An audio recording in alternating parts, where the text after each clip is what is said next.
just arrived in the Algarve, and this trip turns out to be a mix of calm moments, beautiful scenery, and one very wild boat ride.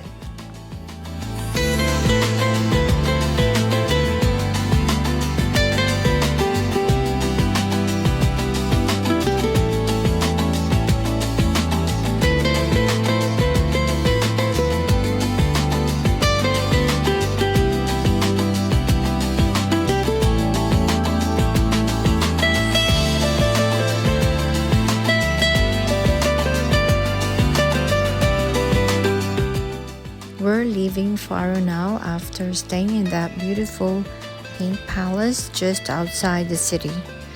From here, we're heading west, deeper into the Algarve.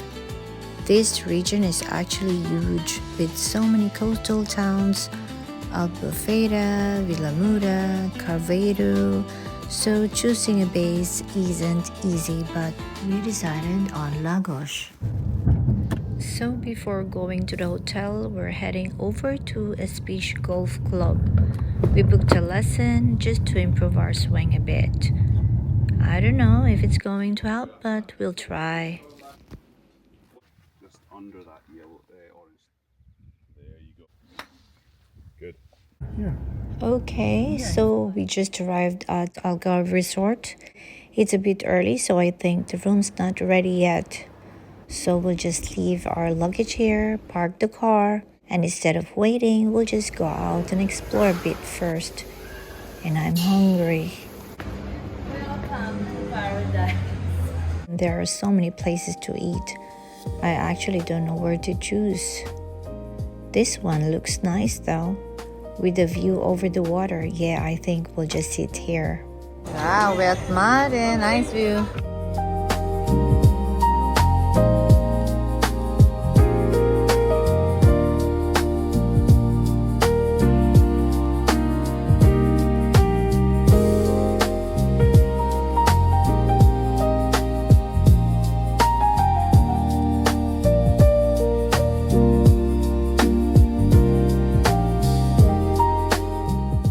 We come across a place offering boat tours to the caves. We've been wanting to see the Benagil Cave. That's kind of the main highlight here. So we booked it. So we're going tomorrow. It's so nice that it's already sorted out and we don't have to think about it. I'm really excited for this. On the head of the building there is a big meeting point from Days of Adventure. Everything is in... So now we're heading out to Praia do Camilo. And wow, there's a nice wooden path here, so it's actually really easy to walk. There are quite a few people already, even though it's not peak season. So I can imagine summer here is crazy. This is really pretty. The cliffs, the colors, it looks even better than I expected. We were thinking of going down to the beach, but yeah, the stairs are closed. There are warning signs, so we'll just stay up here. Honestly, the view from here is already amazing. The weather is perfect today. We're back at the hotel. Our room is ready.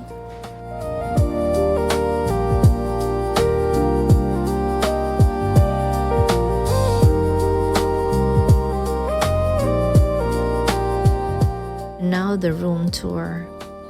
This is actually a nice hotel. It's a little bit old, but they've done some upgrades, but overall it's very nice. Our room is actually modern. It's been upgraded, so I'm satisfied.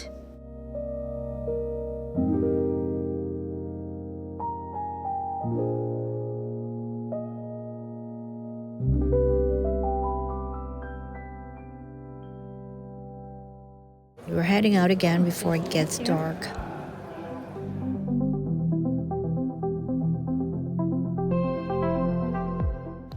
Walking along the marina is very nice actually, very peaceful.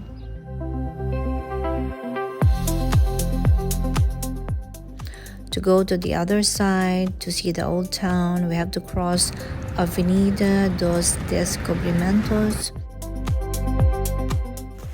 Now at Praia Infante Dom Enrique, next to the Church of Santa Maria de Lagos, there's someone playing. It's a cello, and it sounds so nice here with the church behind the open square. It just sets the mood. So we're now here in the old town, lots of small streets, shops, bars, restaurants. I like it. Not too many people right now, but you can tell this place gets busy, especially in summer.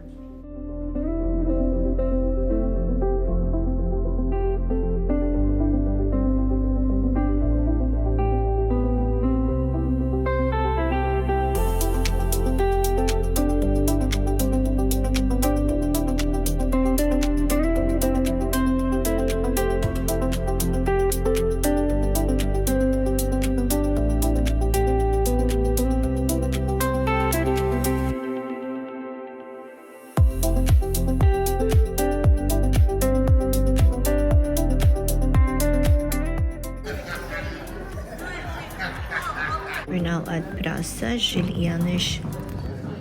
There's a guy performing and people like it.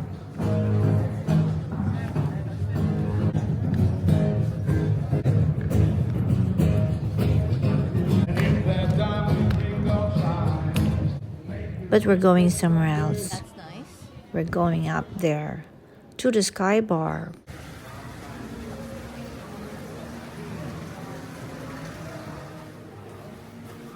You like outside? Inside? Which outside?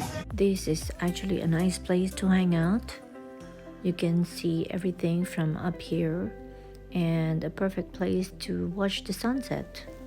According to the guy at the bar, this place is jam-packed in summer. They only take cash, no cards.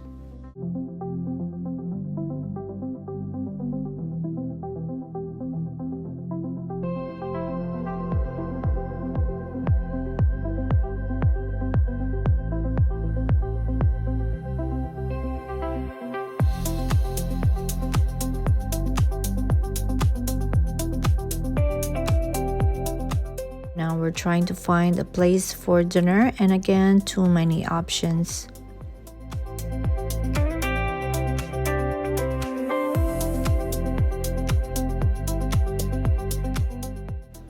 Wow, it's busy here, which is a good sign. I think we can sit here at Atascate. My wine is Quinta dos Parinhas Algarve, 450 euros a glass.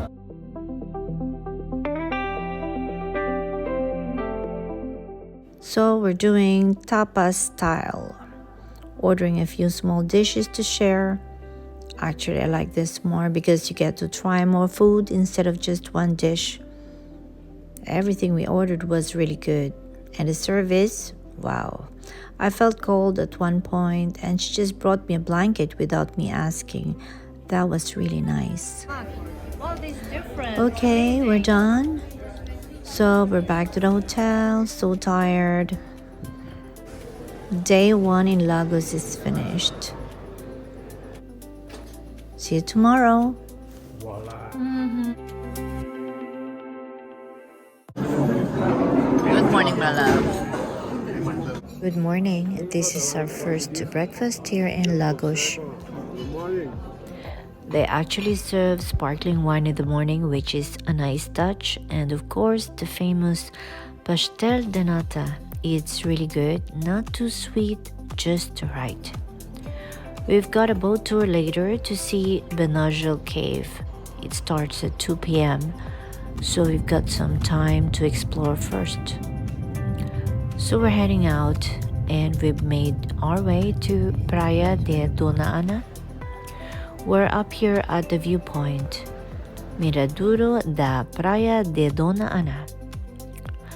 There's a sign warning not to go too close to the edge because of erosion. the cliffs aren't stable. But from where we are right now, it's completely safe. And the view from here, it's just beautiful. The beach, the cliffs, the rock formations, everything has this warm tone. The sand isn't white or gray like other beaches.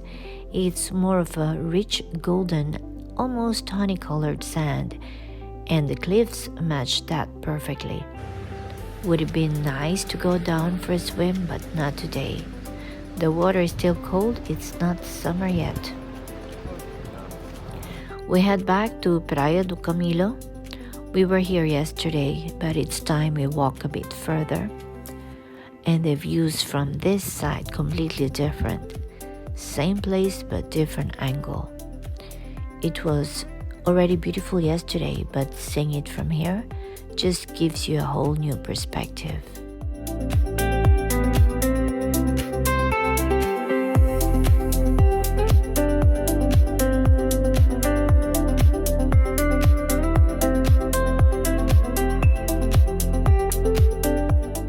Now we're back at the marina.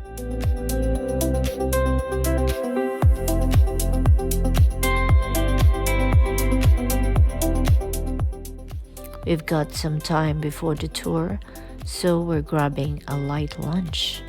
We're at Portofino on the second floor. Nice view over the marina from up here.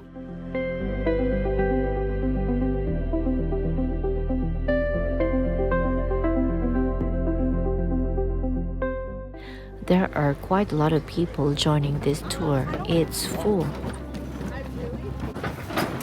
This one, crazy ride. Be crazy. And from what I see, this is not a regular boat. It's a rigid, inflatable speedboat. So yeah, this is going to be fast. But it's an amazing speed, guys. Okay, so attention with your gadgets. It was a rough ride for about 30 minutes, bouncing up and down. No way I'm risking my camera in that, so I didn't film it. But once we slow down, everything changes.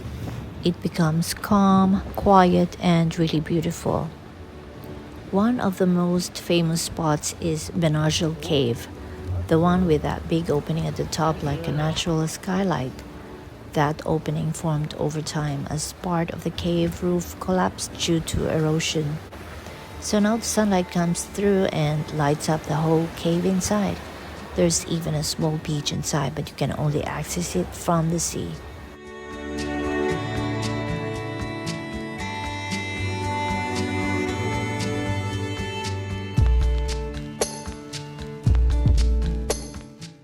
And there are actually new rules now.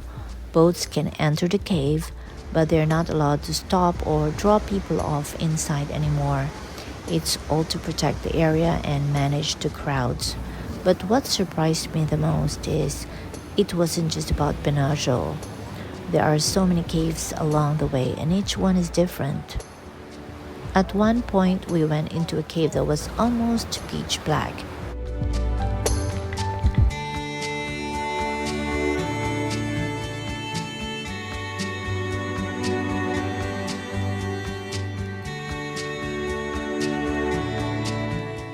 And then the last one, the guide saved it for the end.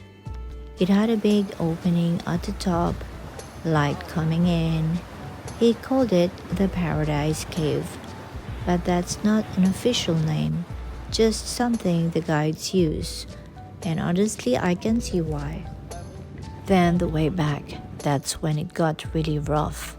Full speed against the wind.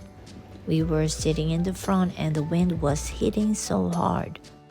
The cold wind on the face, very uncomfortable. At that point, I just wanted it to be over. Honestly, I felt like I needed a helmet. That kind of ride, not really for me. When we finally got back, just relief. The experience itself, unforgettable. The caves, absolutely stunning. But the ride, I would not do again. We're completely drained, no energy to walk around the old town. So we go back to the hotel, quick shower.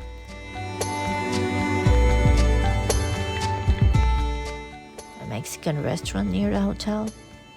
During the day it looked empty, but at dinner time it's full. We were lucky to get a table. No reservation, but it worked out. And we really liked it. Salad.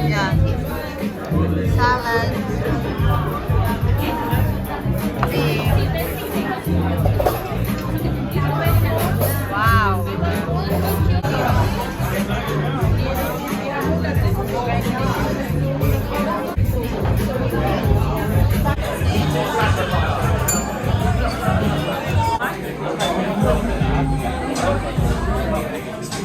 Uh-oh! Champions! Before heading back, we stop at a small bar just in front of the hotel. It's quiet at first, but slowly more people come in, just sitting there ending the night.